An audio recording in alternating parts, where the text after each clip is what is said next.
Hi, I'm Peter Adamson, and you're listening to the History of Philosophy podcast, brought to you with the support of the Philosophy Department at King's College London and the LMU in Munich, online at historyofphilosophy.net. Today's episode, Footnotes to Plato, Marsilio Ficino. When I started talking about Plato back on episode 18 of this podcast, I mentioned Alfred North Whitehead's famous remark that the European philosophical tradition consists of a series of footnotes to Plato. I can just about go along with that, with the proviso that a good footnote, like an empty pepper mill, is nothing to sneeze at. Back when I was a grad student, I found myself in the library one day and realized that I was scanning through an article more or less ignoring the main text and reading only the footnotes. This, I thought, must be some kind of milestone in my scholarly formation, for better or worse. And since those early podcasts on Plato, we've seen time and again that glosses, commentaries, and other exegetical labors have played a central role in the history of philosophy, inside and outside the European tradition. So I mean it as the highest of compliments when I say that no one has written greater footnotes to Plato than Marsilio Ficino. Well, not footnotes exactly, but full-blown commentaries, which Ficino produced in addition to his full Latin translation of Plato's dialogues. As we saw last time, Ficino tells us himself that this prodigious feat of scholarship was done at the behest of the Medici. He even read from his translations of Plato to Cosimo de' Medici while the latter lay on his deathbed. That was in 1464, the year after Cosimo's gift to Ficino of a villa on the outskirts of Florence. Heady stuff for a young scholar who was still in his early 30s, having been born in 1433. Originally, he planned to become a doctor like his father before him, and Ficino never entirely lost his interest in medicine. Indeed, no less an authority than Paracelsus wrote in 1527 that just as Avicenna was the greatest of the Arab doctors, so Ficino was the greatest among the Italians. But Platonism was always at the core of his scholarly career, from the moment he received the Plato manuscript from Cosimo, to the completion of his Latin version of the dialogues in 1468, to his translation and commentary on Plotinus in 1492, and finally the appearance of his commentaries on Plato in 1496. He thus came along at the right time to become one of the first intellectuals whose works could be read across Europe in printed editions. His own complete works and his Latin Plato would both be printed numerous times in the coming centuries. Ficino was also a devout Christian, who was ordained a priest in 1473 and became a canon of the Florence Cathedral in 1487. He saw, or claimed to see, no conflict between his devotion to the faith and his devotion to pagan Platonist texts.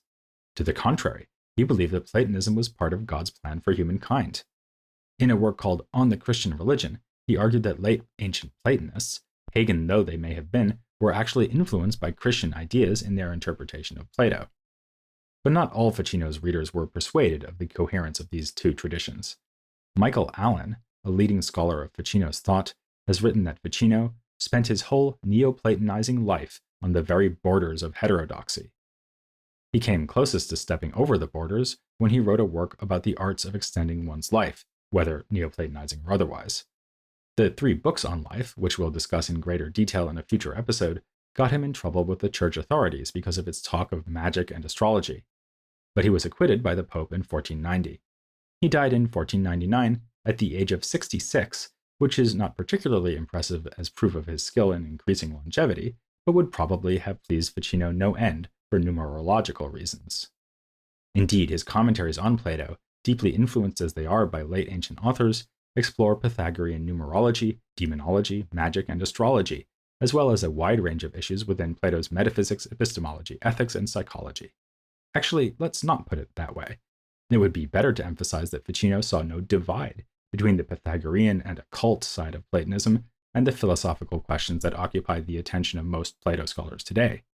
He had good reason for this attitude. When discussing demonology, he could point to Socrates' famous divine sign, which warned him away from ill-omened actions, and he could find numerology in dialogues like Plato's Timaeus.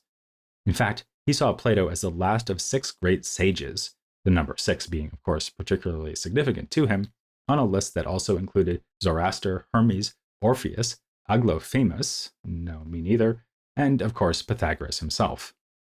Again, we may raise our eyebrows at this ostentatiously non-Christian roster of authorities, but Ficino was at pains to connect his heroes to religion where he could, as when he argued that the wise men who attended upon Christ's birth were disciples of Zoroaster. Among Ficino's many numerological indulgences, none is more prominent than his fivefold analysis of God and the created universe. He is here drawing on the 3rd century Neoplatonist Plotinus, who had set forth a hierarchical vision in which a perfectly simple first principle, the One, emanated a universal intellect, followed by soul, and then finally the material world in which we find ourselves. Ficino's scheme is very similar, but more precise about the exact number of levels, namely 5: God, angel, soul, quality, and matter. The great modern-day scholar of Renaissance thought, Paul Oscar Costeller, believed that Ficino went out of his way to modify Plotinus so as to put soul right in the middle of the hierarchy. This would emphasize the soul's function of mediating between the intelligible and sensible realms. Subsequently, though, the aforementioned Michael Allen discovered that Ficino was actually led to his fivefold scheme by reading late ancient commentaries on Plato's Parmenides. These commentaries link a succession of 5 arguments in that dialogue to the layers of a fivefold version of the Neoplatonic hierarchy, and Ficino simply followed suit. Nonetheless, as Allen would readily admit, it was indeed vitally important to Ficino that the soul occupied the middle place in his scheme. He says of the soul that it is nature's center, the mean of everything in the universe, the knot and bond of the world. This remark is found in his magnum opus, a sprawling work in 18 books that takes up no fewer than 6 volumes in a modern edition and translation. It is called the Platonic Theology, a title that, tellingly enough, echoes that of a major work by Proclus. Where Proclus's Platonic Theology was a systematic attempt to show how pagan religious beliefs could be connected to Plato's dialogues, Ficino's is mostly focused on a single philosophical claim: the rational human soul is immortal. Reading through it, you might be convinced that Ficino himself must have been immortal in order to find time to devise so many arguments for this conclusion. He also finds time to lay out his fivefold scheme, talk about God's nature, and refute the views of Epicureans and Averroists, 2 groups that attract his particular enmity. Though the Neoplatonic basis of Ficino's cosmic vision is evident, closer inspection reveals that he's also drawing on scholastic philosophers, especially Thomas Aquinas. From the scholastic tradition, he takes, for instance, the theory of transcendentals, that goodness, unity, truth, beauty, and so on are all coextensive and appear in God in their purest form. He also makes use of such conceptual items as the distinction between essence and existence, originally devised by Avicenna, but also fundamental to Aquinas' metaphysics, and the pairing of intellect and will, which had played such a central role in scholastic psychological theories. When push comes to shove, though, he usually goes with the ancient Platonists. For instance, he interprets humankind's status as an image of God in strictly Platonic terms. We participate in his goodness, unity, and so on, rather than stressing, as medieval scholastics did, that the gift of grace is required to be a true image of God. We can observe something similar with his handling of angels, which, as already mentioned, are at the level occupied by intellect in Plotinus. Ficino has some trouble drawing this equivalence. The Neoplatonic intellect is a single mind that eternally grasps the Platonic forms. By contrast, of course, Christian theology recognizes many angels, and when it recognizes intelligible forms, usually makes them thoughts in God's own mind. One idea, which we see in the medieval tradition as early as the 9th century Platonist thinker Eriugena, would be to equate the forms with the second person of the divine Trinity. Ficino sometimes speaks this way too, but he is also attracted by the idea that God transcends intellectual life completely, which he sees as the unanimous teaching of the whole ancient Platonist tradition. That would leave angels to be the only pure minds, like many beings, each of which plays the role of Plotinus' single, universal intellect. And this is pretty much what we get in Ficino's Platonic theology. His angels are thus like a heavily Neoplatonic updating of the intellective entities envisioned by, say, Aquinas, but they no longer play the role of serving as messengers between God and the created world, which was really the main function of angels in most medieval theories about them. That dynamic intermediary role is instead played by the human soul. It reaches down to the body, giving it life, but also reaches up to the divine, at its best even attaining something like the intellectual understanding of an angel. Like Plotinus, Ficino exhorts the soul to turn away from the body and its concerns. We achieve knowledge not so much by studying the natural world, as by learning to avoid its distractions. Some more materialist philosophers would deny this. These would especially include the Epicureans. As we saw in a previous installment, early on in his career, Ficino was enamored of Lucretius and Epicurus, but he turned against them, destroying an early work of his devoted to Epicurean thought. Here in the Platonic Theology, they appear only as opponents to be refuted, who can offer no cogent argument for their physicalist view of human nature. Against their down-to-earth, empiricist theory of knowledge, Ficino argues that the soul has many functions it performs without sensation. He also offers the occasional picturesque image to encourage us to lift our minds. The soul that takes itself for a body, he says, is like a child looking down a well and thinking that he is the reflection he sees at the bottom. The intermediate position of soul exemplifies a favorite type of argument found throughout the Platonic theology. It's a line of thought taken especially from Proclus, who in turn got it from Iamblichus, who in turn was inspired by the mathematical musings of Pythagoreanism. It's appropriate that the argument came to Ficino through a chain of authorities, since it has to do precisely with the continuity of the metaphysical chain that holds the whole universe together. A basic assumption of their late Neoplatonism is that, between any two extreme terms, there must be a mean term. In arithmetic, this would be something like 4 as a mean between 2 and 6. In metaphysics, it demands that two kinds of being that are sufficiently dissimilar will have in between them another kind of being that is similar to both. Thus, we need to have angels between God and the soul, because God is unchanging unity, while soul is changing plurality. That is, because soul moves from one thought to another. Angels mediate between the two, since they are unchanging like God, but plural like the soul. The same style of reasoning can be used to establish the need for soul. Angels, as just mentioned, are unchanging. They never alter in their nature nor in their activity, but just permanently engage in thought, like Plotinus's universal intellect, or, for that matter, the divine celestial movers, recognized in Aristotle's cosmology. They are thus above soul, which again does change, as it thinks about one thing and then another. But soul is like angels in that it does not change in its very nature or essence. So it is a mean term between angelic nature and quality, which is subject to change in every respect. Here we might think of the way that qualities such as heat or color become more or less intense and disappear altogether. As a bonus, this gives Ficino one of his many arguments for soul's immortality. It cannot be destroyed, since its immunity to destruction is precisely what makes it superior to quality, and a suitable intermediary between quality and angels. Indeed, as already mentioned, soul is the ultimate mean, the intermediary that binds together the whole universe. Though that line of argument probably strikes you as pretty abstract, if not arbitrary, it brings us to the very heart of Ficino's psychology. Almost everything he says about the soul can be related to its function as a mean term. Take, for instance, its relationship to body, which, as we know, is just matter that has qualitative properties like color and heat. For starters, we know that the soul can't be in the body like quality is, dispersed through the body's parts as one patch of color is on a giraffe's neck and another on its rump. Instead, the soul is fully present in the whole body. Yet it is indeed in, or related to, a body, unlike an angel. So again, it plays a role halfway between the roles of the angel and quality. Or consider the fact that your soul can make your body move, as when you leap aside to avoid a charging giraffe.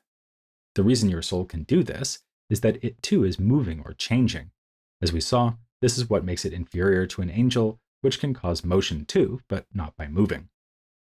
The soul passes its immaterial motion onto the material body, an idea that can be found in dialogues of Plato like the Phaedrus, which famously establishes the need for soul as a self-moving principle that causes other motions. Here we might actually want to turn briefly away from the Platonic theology to Ficino's commentary on that dialogue, the Phaedrus.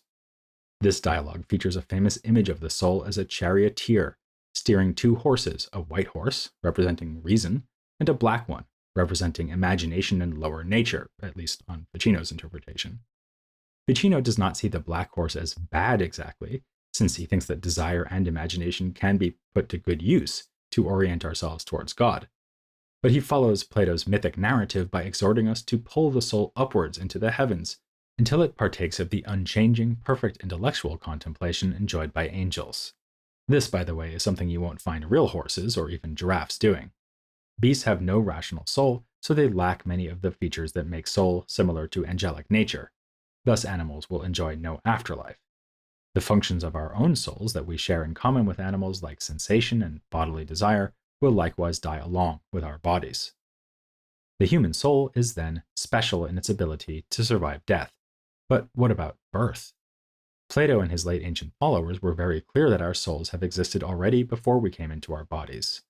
This was problematic from a Christian point of view.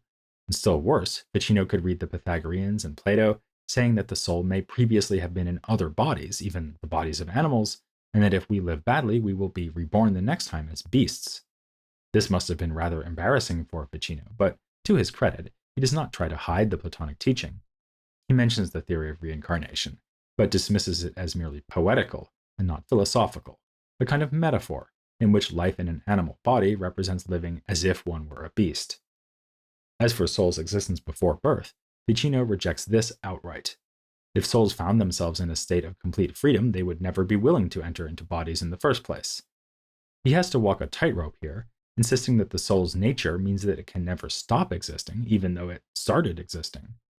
His idea is that soul can, so to speak, keep itself existing under its own steam.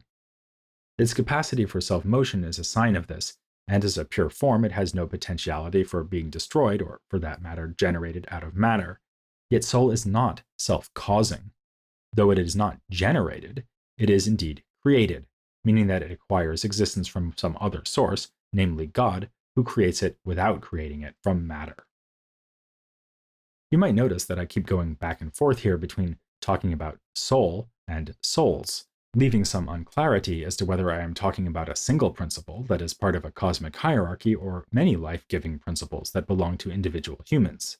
That's a habit Ficino has himself, but he came by it honestly, since Plotinus does the same thing. Ficino's more careful formulations show that the single universal soul is simply that of the physical cosmos, the famous world soul introduced by Plato in the Timaeus. While Ficino is happy to accept this doctrine, he firmly rejects what may look at first like a similar idea, which is that there is a single mind shared by all humans. This, of course, is the theory of Averroes that caused so much trouble back in the 13th century. At that time, radical Aristotelians like Boethius of Dacia and Sige of Brabant at Paris flirted with following Averroes on this score, and also on the eternity of the world.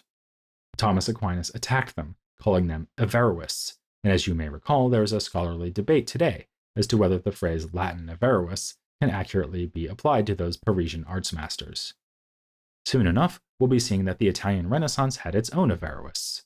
This explains why Ficino is so keen to criticize their position, even though Averroes himself is sometimes cited with approval in this very same work. Ficino devotes an entire book of the Platonic Theology to refuting the claim that all humans share a single mind, dutifully explaining the theory and its justification before burying it under a barrage of counter-arguments and objections. He's less keen than Aquinas had been to show in detail that Averroes had Aristotle wrong.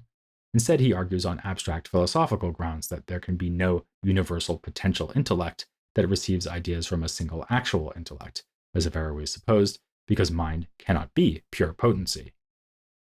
One of the reasons Averroes thought that there could be only one intellect is that intellect has no matter, and matter is needed to distinguish one thing from another. The fact that Hiawatha and Harold are two giraffes is not due to the universal nature of giraffe, which they share, but the difference between the two parcels of matter that make up their bodies. That line of thought had been difficult for Aquinas to rebut, since he also thought that matter, or potentiality, is what makes things individuals. But Ficino waves it away dismissively. God can simply create individual minds as distinct from one another. Relatedly, Averroes supposed that since intellect is just the same as whatever it thinks about, and there's only one set of universal forms, there can only be one intellect. To this, Ficino replies that the human mind is not actually grasping intelligible forms in themselves. As a good Neoplatonist, he would locate the forms higher in the system, above rational souls. So what the souls get is only a kind of representation or image of the true forms. Yet again, Ficino here exploits the soul's intermediate status, since he can say that forms in the human mind are in the middle between the transcendent, intelligible forms posited by Plato and the immanent forms found in matter. Ficino's furious rejection of the Averroist theory of mind may suggest that, like George Gemistos Platon before him, his enthusiasm for Platonism led him into antipathy towards Aristotelianism. But actually, he does not follow Platon's harsh criticisms of Aristotle. If anything, he was critical of Platon himself, as we can see from a few notes he made in a text containing Platon's works. Though Ficino was willing to stand up for Plato when Aristotle criticized him explicitly, he was not out to emphasize the differences between the two great authorities. On the matter of soul, for instance, he distanced Aristotle from Averroes by claiming that for Aristotle, the individual rational soul does survive the death of the body, something ruled out by the absurd theory of a single mind put forward by Averroes. And that's typical of Ficino, who had no real stake in attacking Aristotle and reserved his ire for contemporaries in Italy whose enthusiasm for Averroes led them into heretical falsehoods. Which brings us back to the question of Ficino's own orthodoxy.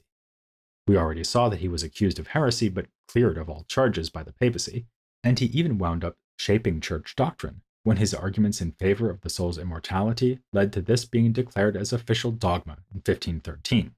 Of course, Ficino was dead by then, but if the soul really is immortal, he still had a chance to be pleased by the decision. Even in life, he believed, or spoke as if he believed, that Platonism could lend support to Christian faith. The anecdote of his reading Plato to the dying Cosimo illustrates the point well.